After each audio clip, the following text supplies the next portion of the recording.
I was standing in my own exam room, white coat on, stethoscope around my neck, and I was looking at my own lab results on the computer screen. Pre-diabetic, fasting glucose at 112, cholesterol numbers I wouldn't have been happy seeing in any of my patients, 26 pounds overweight, and I was 49 years old. I had given this exact speech to hundreds of patients. You need to make some changes. Your numbers are heading in the wrong direction. I knew what came next if I didn't do something. I'd seen it play out dozens of times. Type 2 diabetes, metformin, then maybe insulin, cardiovascular disease, the whole trajectory. But standing there alone reading my own results, it hit differently. Hi, I'm Dr. James Miller. I'm a family physician. I've been practicing for over 20 years outside Chicago. And 5 years ago, I lost 26 pounds and reversed my pre-diabetes. Not with a special program, not with medication, not with any of the stuff you see advertised online. With things I should have been telling my patients more clearly all along.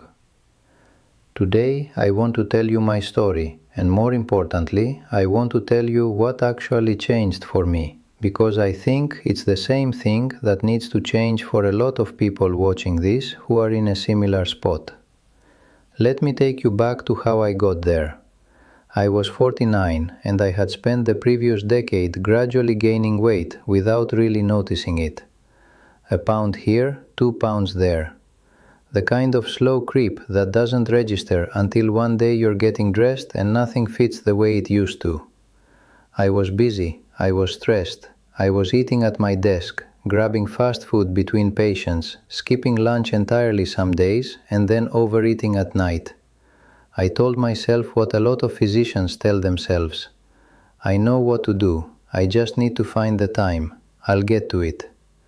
The problem is that I'll get to it is how doctors end up as their own worst patients. My wake-up call came during a routine physical I had with a colleague. Something I'd been putting off for 2 years, by the way, because I kept telling myself I was fine. She looked at my numbers and said something that stuck with me. She said, "James, you know what this looks like. You've seen this chart before, except now it's yours." She was right. I knew exactly what that trajectory meant. And for the first time, I wasn't seeing it as someone else's problem to manage. So let me tell you what I learned going through this myself, because there are things I understood intellectually as a physician that I didn't truly understand until I was the one who had to change. The first thing is that knowledge is not enough. I knew everything about nutrition, metabolism, blood sugar regulation. I had passed board exams on this material. I could lecture about it. And none of that knowledge translated into actually doing anything differently in my own life. If knowledge were enough, doctors would be the healthiest people in America. We are not. What changed for me wasn't learning new information. It was finding a reason that was personal enough to matter. Looking at my own labs was that reason, not abstract future risk. Actual numbers with my name at the top of the page, pointing in the wrong direction right now. I want to say this clearly to anyone watching who has been told their numbers are borderline or something to watch. That language minimizes what is actually happening. Prediabetes is not a warning shot across the bow. It is a warning sign that your metabolic system is already not functioning the way it should. And after 50, the window to turn things around without medication gets shorter. The second thing I learned is that what works for weight loss at 35 does not work the same way at 49 or 55. I had lost weight before. In my 30s, cutting calories for a few weeks would do it. That stopped working. I could eat 1200 calories a day and barely move the scale. I was exhausted and hungry, and nothing was happening. Here's why. After 50, you're not just fighting calories. You're fighting muscle loss, shifting hormones, changing insulin sensitivity, and a body that has gotten very good at adapting to whatever you throw at it. The standard advice, eat less, move more, is incomplete at best and counterproductive at worst if it means crash dieting and doing nothing to preserve muscle. What actually moved the needle for me was 3 things, not 20 things. 3. First, protein at every single meal. I increased my protein intake significantly and made sure every meal had a solid protein anchor. Eggs at breakfast, chicken or fish at lunch, more protein at dinner. This did two things.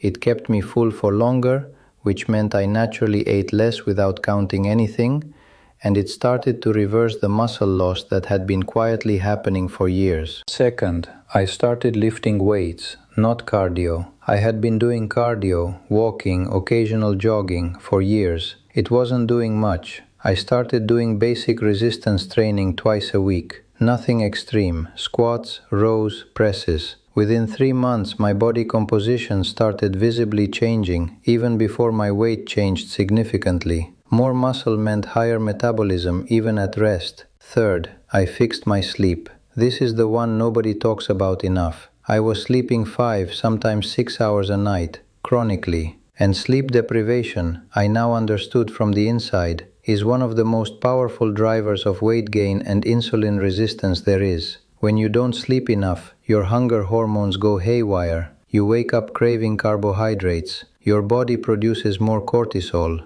Your cells become less sensitive to insulin. I moved my bedtime back by 90 minutes. That single change made everything else easier. Within a year of making these 3 changes, my fasting glucose was back in the normal range. My cholesterol improved. I had lost the 26 pounds. My energy was better than it had been in my 40s. Now I want to address something directly, because I know what some of you are thinking. You're thinking, okay, he's a doctor. He had access to resources and information most people don't have. And that's partially true. But the specific changes I made, more protein, basic resistance training, better sleep, are not complicated, expensive, or requiring any special access. These are things anyone can do. I also want to be honest about what didn't work and what I tried before finding what did. I tried intermittent fasting. It made me miserable and gave me headaches, and I quit after 2 weeks. I tried cutting carbs aggressively. My energy crashed and I couldn't focus during patient appointments. I tried a 1200-calorie diet based on an app recommendation. I lost 4 pounds and then gained them back and felt terrible the whole time.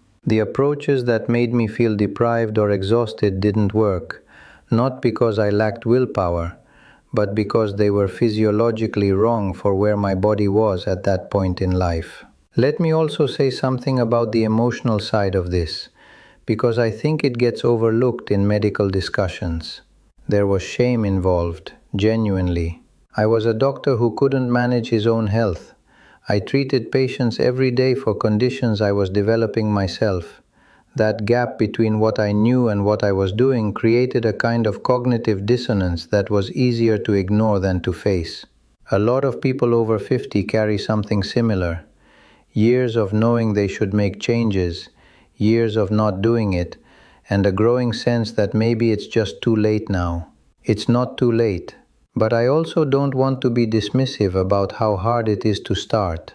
Starting felt enormous to me, and I had every advantage. If you're someone who has struggled for years, who has tried things that didn't work, who has been told by doctors to just eat less and exercise more without any real support, I understand why you're skeptical. What I want to offer is not motivation. Motivation is temporary. What I want to offer is a framework that actually fits how your body works after 50. So here is what I tell the version of me sitting in that exam room 5 years ago, looking at his own pre-diabetes diagnosis. Don't try to overhaul everything at once. Pick one thing. The single highest impact thing you can do in the next 2 weeks is this. Add a real protein source to your breakfast. Not a protein bar, not a protein shake. Eggs, Greek yogurt, cottage cheese, smoked salmon, something real. Do that for 2 weeks before you change anything else. The reason I start there is that what you eat at breakfast sets up your hunger and blood sugar for the entire day. A high-protein breakfast stabilizes your glucose, reduces cravings by mid-morning, and naturally leads to eating less overall without any conscious restriction. After 2 weeks of that, we'll talk about what's next. This channel is about what actually works for real people over 50, in real life, with real schedules and real stress. Not what works in a clinical trial,